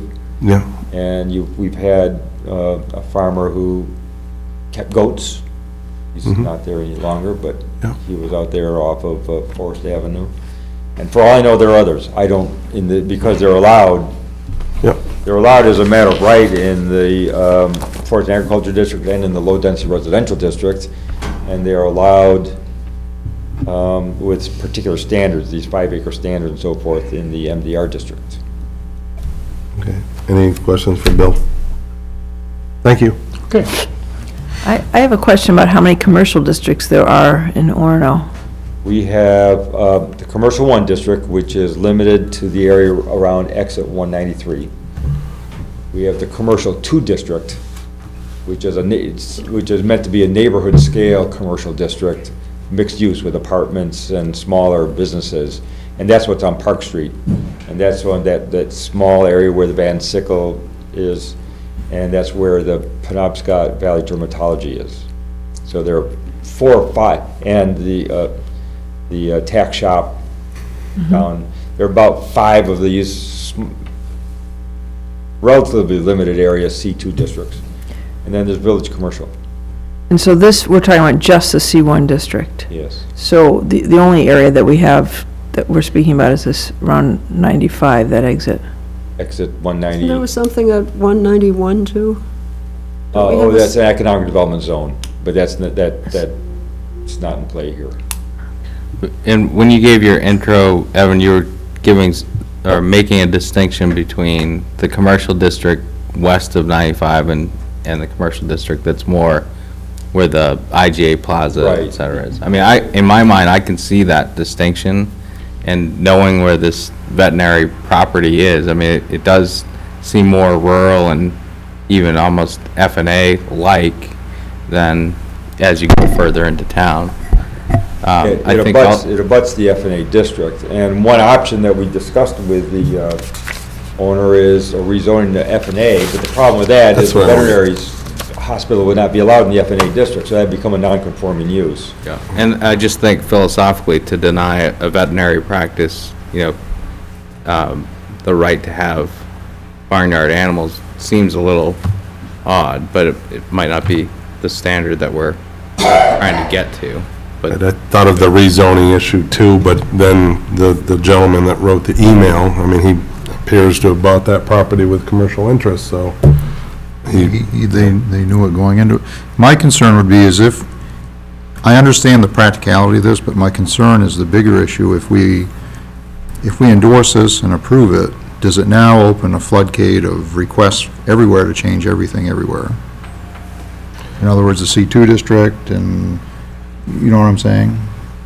No, that's a good question. I don't envision we're gonna have a lot of requests for. If you go down that road, we'll never do anything. Because we always are faced with that. Making a decision that may open up something else. I think the key thing is that there's no public water, no public sewer, and therefore the opportunity for intense development is essentially non-existent until there is. Now, I don't know when the comprehensive plan has it as an aspiration, but there is no money for it, no infrastructure funds, and no specific plans to do it. All the other places, C2, have water, at least water, and usually water and sewer. So I can't see those as being ripe for this kind of, amendment, for the most part. But Aren't the C2 lots small too, so they're too small to meet the most five? of them are small. There are some larger ones, and the larger ones have gotten built on. The Avenue was on a C2 lot. It was a large lot, and the Reserve. But a lot of them are smallish, yes. So they wouldn't qualify anyway? They wouldn't have many of them would not have the 5 acres, that's right. I'm just thinking about density too, and so this fellow, and we just looked at the C1 district and looked at the potential lots that this could even affect. I'm just thinking more of these projects, if somebody else wanted to do barnyard animals, how would it affect the gentleman that wrote the email? And based on your sketch. They have some next to them, but the site next to him with the gravel road going in, that's a preparation site that Haynes had, I think. Yes, that was developed by French, which is his son-in-law. Right. Who was in jail. Yeah, but that was being used as a storage site, So it would currently be allowed in his immediate neighbor in the LDR district? Yeah, yes. Right. So, okay. Well, I'm of a mind, just because it is C1 right now, and I don't even know if it's our place. My 2 cents is that we'd either not allow it, or if we were going to allow it, we were going to allow it at a very low density rate. That's what I was wondering, that could be our Right. catch. Yeah. So that it's going to effectively be, you're not going to have somebody there with a, farm with, 30 animals. It's going to be a hobby-based thing with 20 acres. So it's, if you go 1 animal per 4 acres or 1 animal per 2 acres or something like that, that's a higher or lower density than MDR. I'm just out of curiosity, do you have any idea of how many, and I don't recall reading this, how many horses Dr. Volk's replacement is proposing? Evan, have you had that comment? I don't know, I don't think it's a lot, I don't think it's a big, I don't think so. Yeah, I mean, if you have 8 horses, that's not a hobby now, that's a full-time job. I'm just wondering whether we could set a reasonable number so we know that it won't get out of hand and allow a little bit more flexibility. Is there water out there now? Public water, no. Well water. So, I mean, that's going to limit to a certain extent how many barnyard animals can be out there, I suppose. Well. Have a well. They have wells, but they don't have, they just don't have public water supply. There's a swamp out back of it. Yeah, there's I kind of like Jed's suggestion, we have a density restriction we can apply, maybe allow a little more flexibility. It seems kind of rural to me, I understand it's commercial, but, I mean, I don't want to limit, an activity, but with a density restriction, I can live with this. I mean, when you drive through there, it certainly doesn't feel commercial. Right. Even though you do have friend and friend there, that feels a little bit, but I can live with the density. as So- well. So I can live with nothing or density. Either one works for me. So we have a compromise to protect the commercial interests of the people that have weighed in. Would we also want to limit it to just horses instead of barnyard animals? I wondered that. Is that allowed, or? Because that's the intent. Getting too specific. Yeah, we might, I agree, we might be getting too... Too restrictive? Yeah, too specific about this particular request. So, okay. How is it worded? I'm just thinking the density and the others, the MDR was Yeah, one yeah, animal it's, per... the wording is,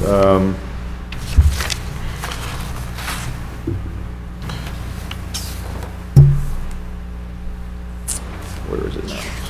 One, Like the description of yeah, number of animals allowed shall not exceed one per net available acre of land. This is in the MDR. Yes. And you said exclusive of the buffer strip. Right. Yeah. It's item 4. in Yep. 5, subparagraph Yeah, C, page- subparagraph 4, yeah. Page 2 of the proposed amendment.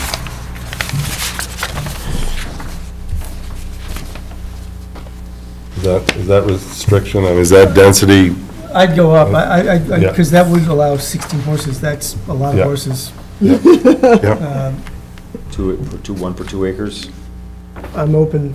Yeah. I Any feel like thoughts on one is that? too low. I have no idea. Well, I don't was there have a an great abutting handle. lot, was there an abutting lot that's in a different zoning area? Was that? Yeah, LDR. Not to this lot, though. Not to this. To To the- people yeah. who wrote the letter. Yeah. So what's the density in that? LDR. There is no limit.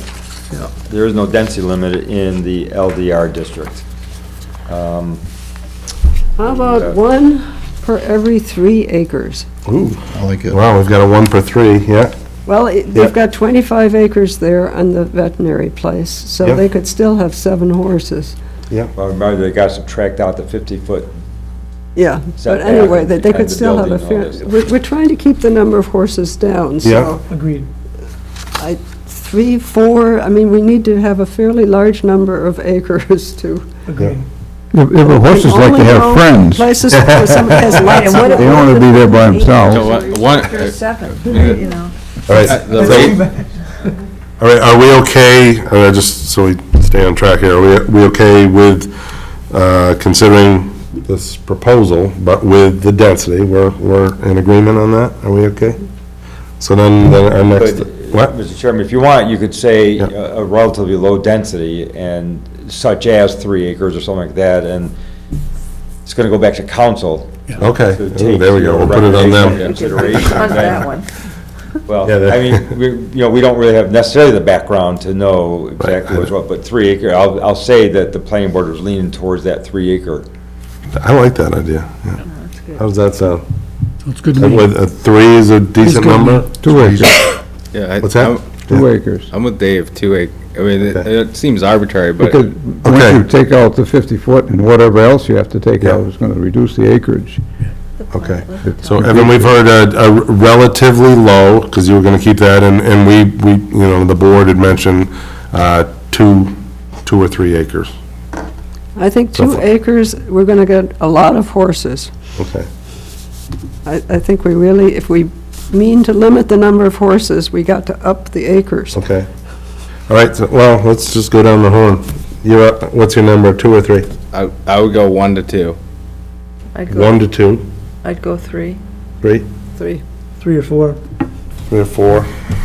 I don't have a great sense on this. I understand limiting horses. I'm either 2 or 3, but, I'm gonna keep on going. 3? What if You're they're 2. goats? They could be goats, they could be cows. That's true, yeah. I go with 2. Let's stick with 3. Okay. Okay, I'll tell I will report this as accurately as I can to the council. Good, I like that. Good luck.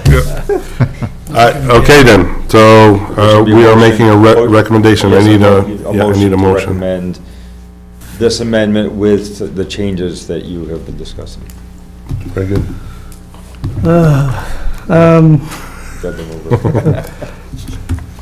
Can I just say it that way? I recommend that we approve this proposal with the recommended change of limiting the density to 1 animal per 3 or 2 to 4 acres, was that the range roughly? Relatively low, we've heard, 2 to 4. 2 to 4 acres per Okay, acre. I have one other possible thing to consider, and it's minor. Yep.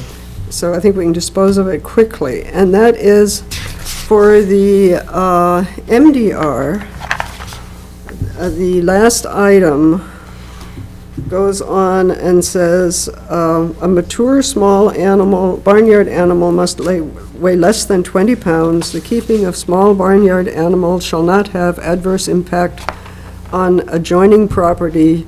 Use must comply with the town's noise ordinance. If that's good for MDR, I would think we stick that same language at the end of number 4, which yeah. also refers to small animals. That's a good Because it suggestion. clarifies it somewhat. Yeah, so we would add number 6. Yeah, we basically, right, make number 4 comparable to number 6 of MDR. So that just is about the small part. That's just the small animals, yeah. Less than 20 Everybody- pounds. Everybody got that? Although then, you could have a chicken barn there, right? No, Someone the could stand up- chickens are dealt with separately. It says standards for, oh, that's under, that's again 7, under isn't 7, it? so we would need to pick up number 7 also. I mean, I'm concerned a little bit, because then you could have a chicken barn or something. All right, we already say keeping two or fewer small barnyard animals. Yeah, because we're not specifying horses anyway, we're saying barnyard animals. Yeah, so we already have number 4, so I'm just saying we fence number 4 in a bit like it is for the MDR. Oh, that already applies. Yeah, No, this is a proposed change though, right? Right, this is what the new ordinance is to be. And I'm just saying to modify, if we're going to keep this, let's modify it and fence it in the same way as it is for MDR. What are your thoughts on that? Did people follow that request? Yeah, it's not. And the MDR number 6. Right. So Krista wanted to use similar language that's in the MDR number 6, bottom of that page 2, and put that more inclusive language. For number Port 4. number number 6 4. into the C1 So standards. where's Yes. number 6? Yes. Right here, under MDR. So that has more language than the proposed number 4. and- Right, so I'm proposing to Yes. put that. So, a question there, so if it's not, if that language isn't there now, does that mean that's a use that's not allowed?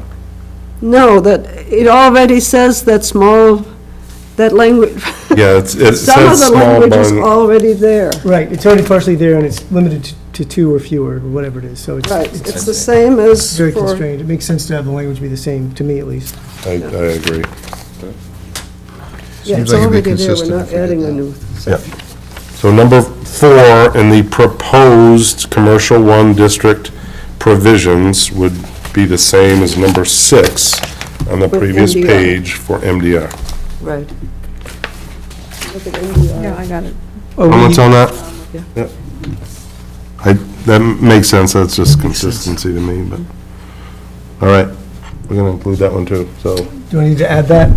So number, yeah, there you If go. you just say import standard 6 under MDR Into standard proposed 4 C1. for C1. import standard 6 for MDR into standard 4 for C1. Oh, yes. Nicely done. There you go. All right, so we have a full motion. Can I have a Second it. second? Any further discussion? Here you go, council. All those in favor? All right. All right, question, everyone. We set a cap limit, just to let you know. I understand you folks have sat through this. So we had a workshop last night. This is the next item on our agenda. So we had a workshop last night so that we could go through the specifics of the overlay district. And so because last time at the planning board meeting, we started in, the public hearing's open, so we got as far as we could, but we had to have a separate, it was open to the public, chatted about it quite a bit last night, went through all the provisions in detail. During that workshop, we set a limit, just because we knew we had a full agenda of 9:30 this evening, and I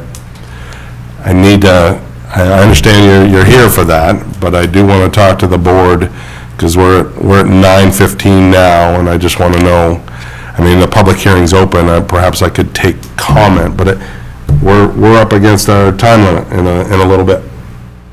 I got a comment, it's brief. Yeah, so that's why, you sat through this long? So the public hearing is still open, so I'm, just so that we're procedurally correct, this is old business. This is a continuation of a public hearing and review of an amendment to the land use ordinance to establish the Main Street Office Overlay District along Main Street from Juniper Street to Kelly Road. This matter was tabled at the Planning Board's May 17th, 2017 meeting until June 21st, and the public hearing was kept open. And our action, again, was to make a recommendation to Town Council concerning this proposed amendment. So public hearing is still open. What are your thoughts? We're definitely going to listen to what We should let them folks had speak. to say, but. Let them speak. And then we'll figure out what we're going to do. Yeah. So, by all means, step up.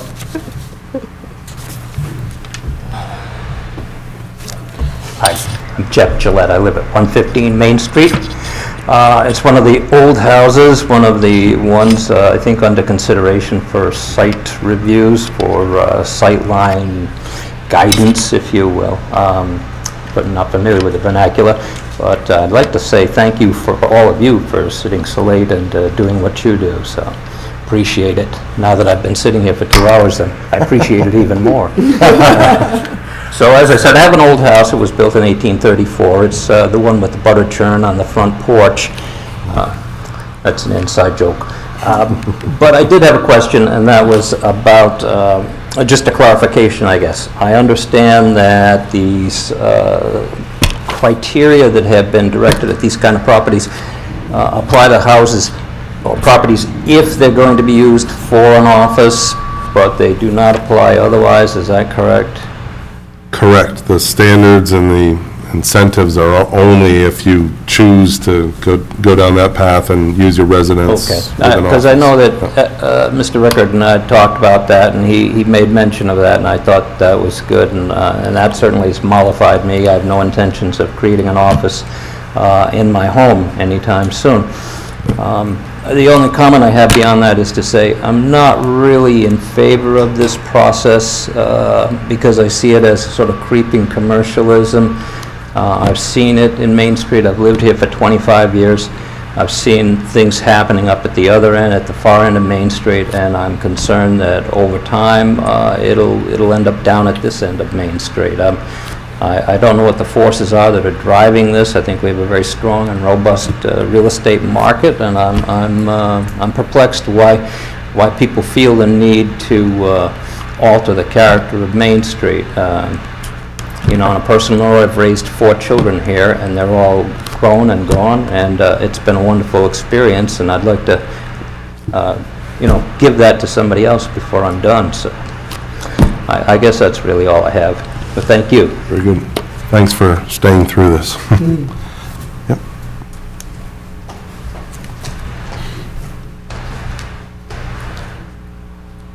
I'm Stacy Newman, and we own the big Victorian house on Main Street, which we're working on paint colors right now.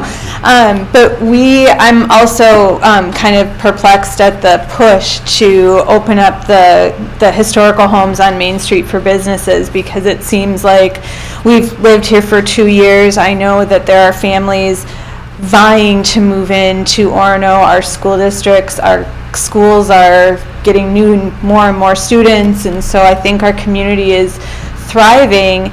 And I know that families want to live here, and so limiting those houses on Main Street and or pushing businesses in, I think, would be a mistake. I think you're going to have families who really want to purchase those houses. There's not a huge amount of houses for sale in Orono. People wait to find something that suits their families. I think there's 2 properties on Main Street. One house I know has a family that really wants to move into it and is working with the current owner to try to get a deal together. And so that house, which is one of the historical homes too, is got a family ready to move in.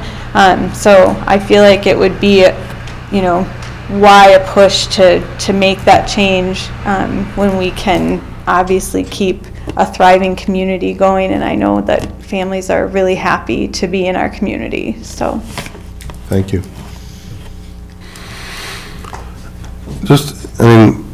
I'm not sure if, I don't recognize, or no, neither of you, I don't believe, went to the previous public hearing, but, Went to the first one, Okay. I wasn't able to make the middle one. okay. And but for the planning board, were you here in May?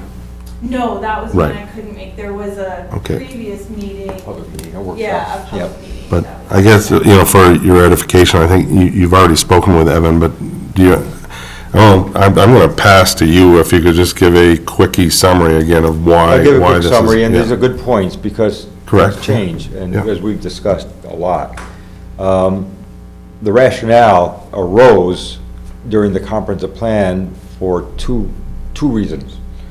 One is that we knew we had a historic district eligible on the register, but we have no historic preservation ordinance, and the comprehensive plan committee did not want to create a historic preservation ordinance, though it believed, and the council agreed, that it would be a true loss if the historic character of some of these buildings is lost, which they may be in the future. And there's nothing stopping it other than the good taste and the willingness of property owners, as they have for 100 years, to keep these things up. So there was that. It was the thought was, we don't want a historic preservation ordinance. We don't want that extra layer of regulation. But at the same time, at that time, there were, I think, at one time, for months at a time, 11 properties in the corridor for sale. And they weren't moving. And at the same time, we were getting requests, and we've had at least four requests, maybe 5, from different property owners saying, is there something else I can do with this property besides try and sell it as a single-family home, because it's not going to sell as a single-family home. That was in that 2011 to 2014 period, when we were at the tail end of the recession, and things weren't yet climbing out. Since then, a lot of those properties have been sold, evidently, to some single-family buyers like yourself. And so what we've heard at the public workshops is we don't see what the need is. But those were the two driving things.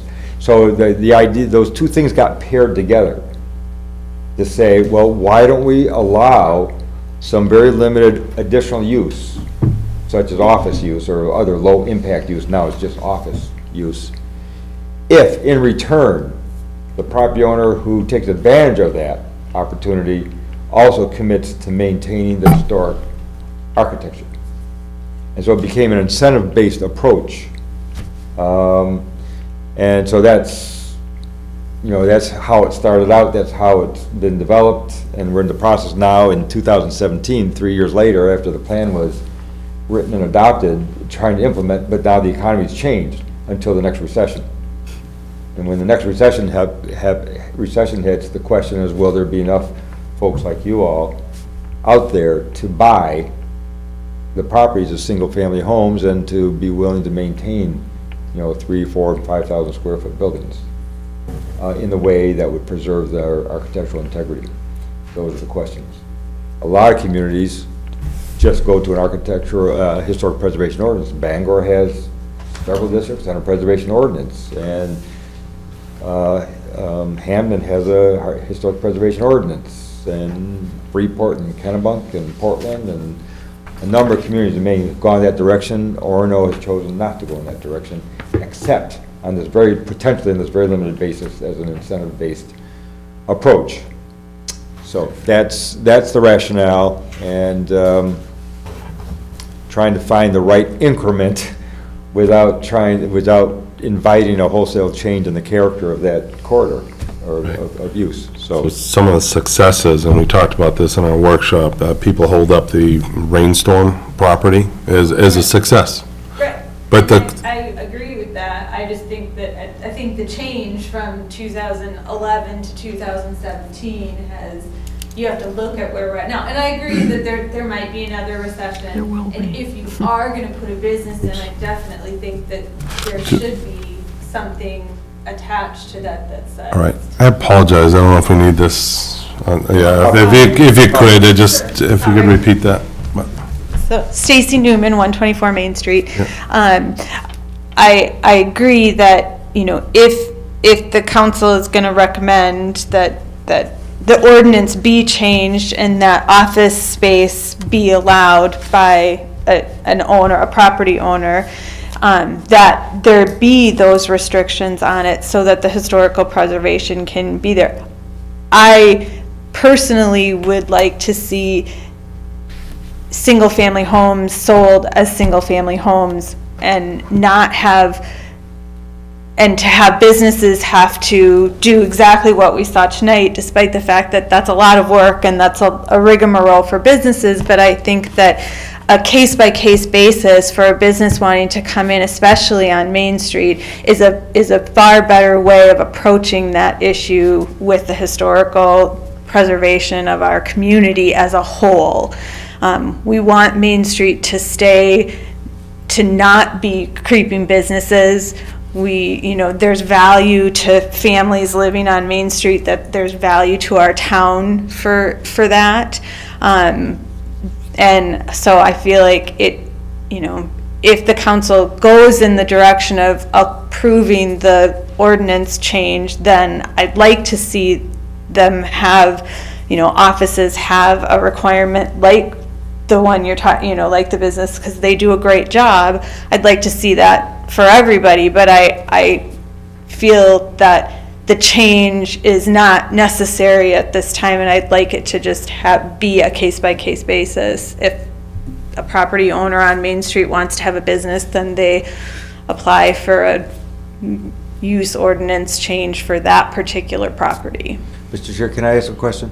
Certainly. There's as input, because we've asked this of some people, or some people have told us, but it's something that's, I think, an important piece of information. Right now, though the economics of it may not allow it necessarily, but right now, one option for a homeowner who's trying to sell and sell quickly and get a certain price or whatever is to sell it to an investor who rents it to students. And they can do that today, and if the lot is 40,000 square feet, and a number of these lots are at least 40,000 square feet, they could subdivide the building into 2 apartments and have 3 students in each.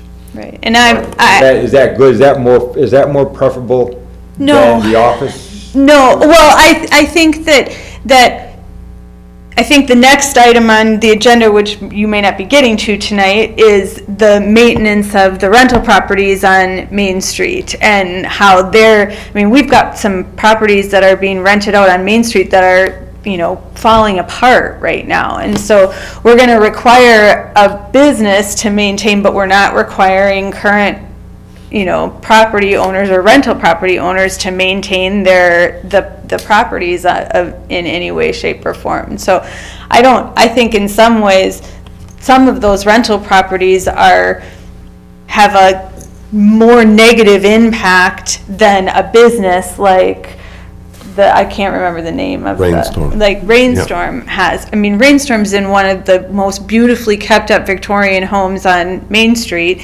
and you barely know it's there. On the other hand, I don't want a business at every house. I mean, I don't want businesses creeping all the way down on Main Street. Right now, we're lucky. We've got families surrounding our homes, and I think that's a phenomenal thing for my kids growing up here. So I think my property value would go down if I had a business next door on either side of me. And I didn't buy on Main Street to be surrounded by businesses. I bought on Main Street to have my kids grow up in a small community where we could walk to school, where we could be a part of a community and have access to the other, beauties of a small town. So, Evan, could I ask, just as a point of clarification, and I am very appreciative that it is 9:29. Yes, sorry. That's okay. No, my understanding of what we are thinking about with this overlay is that these would be offices that could be put into houses and, they're not like businesses coming in and taking over an entire property. One of the things we're thinking about is, are we going to require the house to have the owner living in it along with an office space. That's one of the considerations. So it's not like we're saying, we're not putting, businesses into these buildings that are just, just businesses. So I just wanted to make sure I was. Right, right now, as this is written, that's not required, but the Right. planning board is considering, based on the input received, as to whether there should be a residency requirement. And I think a residency requirement would be a positive thing. That seemed to be a compromise. We've heard some that say, we don't need this, but then others would say, well, offices are okay, because we had a little bit more expanded scope of allowable uses, and that got, restricted quite a bit. And then the latest version would be, have a residence requirement. So we're not there yet, but. Right, and home occupancy is already allowed. Correct. So you can have a little office Right. space that's already allowed. Right, right. So I would feel better personally with a home with an occupancy Okay. component to something rather than a whole business taking over a house and making it into, not having it just run on business hours. Yep. I also like the safety that having families and having, offers. So if half of Main Street turns into businesses that all shut down at 5 o'clock and then there's nobody around, it really changes your town significantly in terms of the livelihood that in the environment. Very good. Thank you very much for your Thank comments. All right, here we are, 9:30. I suggest that we You need to, table. Mr. Chairman, Yeah. I'm sorry to interrupt, you were probably thinking of this because you think of everything. What are you talking I just want to make sure to? that you properly table the public hearing for the Alpenglow home business. Say that again? Oh, yes, yeah, that's, Alpenglow okay, so we need to. home business yeah. request, you opened the hearing, and you heard some comment, and the applicant's not here, so you can't move ahead. Right. So you would have to table it. I think we tabled I it. think we did Okay, table I think it. we did. I think the Already to the next motion. meeting, you did to the next Yeah, meeting Judd already? did it. Judd was all over it. I See, seconded I it. knew you knew. I was sleeping, Judd took care of everything. yeah. So I think we're okay, so now we just need to, again, the recommendation is that we're tabling this public hearing that's still open until the I July wonder if, meeting. as an approach, Yeah, I've taken lots of notes from the public meetings, public hearings so far, and the workshop last night. And I could construct a couple of alternative recommendations I think that would be good. that you might consider, and then you can tear it apart, edit it anyway, but it will give you a starting point rather than try to construct it during. Please do. Thank you. Yeah. All right, so, we need a motion to continue tabling. E and A, do we table E and A? Is that what we're? Did we, yeah, because we left A, we just switched it, so we need to table A, right, or just? 5A. Yeah, And E, four Well, E. yeah, E, because we didn't get, we moved E behind 5A, so that's what we need to do, so. So we do one table at a time, so motion for continuing the open public hearing for old business A, and then we'll get to public hearing E, and we can table that. So I think one at a time, I guess, please. You want to do this one? You're up. I make a motion that we table old business number A, a continuation of the public hearing and review of an amendment to the land use ordinance to establish the Main Street Office Overlay District along Main Street from Juniper Street to Kelly Road. Until next time. Second. Very good. Further discussion? All those in favor? All right, next up, 4E.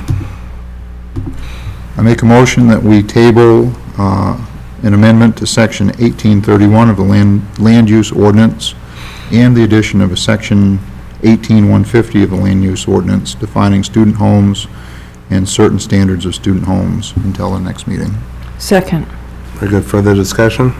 All those in favor? All right, other new business, just so, because we pushed 2 off till July, what are we looking at in July? Plus the site plan review that we didn't do today. Yes. So there's 3 of today's items. There are a couple Continue. of people who've been talking to us about things. We don't yet have applications. I don't know if they will come in. Okay. For July or not. The day for July will be July 19th. Does anybody know? Yeah, I'm okay with that one.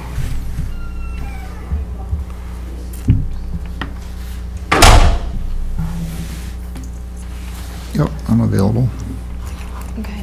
Everything looks okay. Perfect. All right, so we know we've got 3 items to continue talking about. So it's up to Mr. Tierney to come back to you? I will communicate with him. Okay. I know, he had notified me in advance. He had notified me in advance that he would not be here, but he would have a representative. Yeah. All right, thank you, Evan. So discussion, I think we've discussed a lot tonight. So we'll go on to number 8, adjournment. Can I have a motion? Move that we adjourn. Very good. I just want to thank you all for both last night and all those in favor? Very good. tonight. No mas. Oh, God. That's a lot of stuff. Good times. Yeah.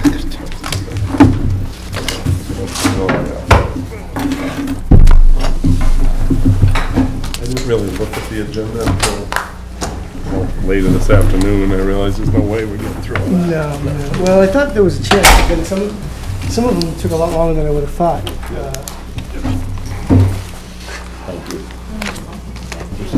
So you'll send me an email that hopefully says, we Yeah. didn't find it, or we didn't.